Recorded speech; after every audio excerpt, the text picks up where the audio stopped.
Actually আমরা গতকালকে Agartala municipal corporation থেকে আমাদের মাননীয় মেয়র মহোদয় এবং আমাদের মিউনিসিপ্যাল কমিশনার সহ আমরা সবাই ভিজিটে বেরিয়েছিলাম। আমাদের মেইন উদ্দেশ্যটা হচ্ছে আমাদের যে ফুটপাথগুলো রয়েছে সেই ফুটপাথগুলোকে আমরা যাতে মানুষের চলাচলের উপযুক্ত করে তুলতে পারি, তার জন্য আজকের এই অভিযান। গতকালকে আমরা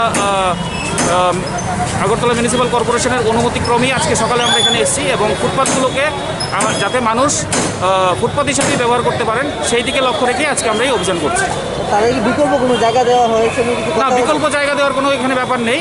অ্যাকচুয়ালি আমরা যেই কাজগুলো আজকে করছি সেটা হচ্ছে যে যারা দোকান অলরেডি রয়েছে এখানে, ওনারা দোকানের বাইরেও স্ট্রাকচার বানিয়ে এবং পরিকাঠামো তৈরি করে সেখানে জিনিসপত্রগুলো ডিসপ্লে করতেন। তো ওই জায়গাটাতে আমরা বলছি যে না, এটা মানুষের চলার জায়গা, পায়ে হাঁটার জায়গা, তো পায়ে হাঁটার জায়গাটাকে যাতে ক্লিয়ার রাখে, এটাই উদ্দেশ্য। হ্যাঁ, আজকে আমরা এখান থেকে শুরু করলাম, ধীরে ধীরে আমরা পর্যায়ক্রমিকভাবে অন্যান্য জায়গাগুলোতেও আমরা করব।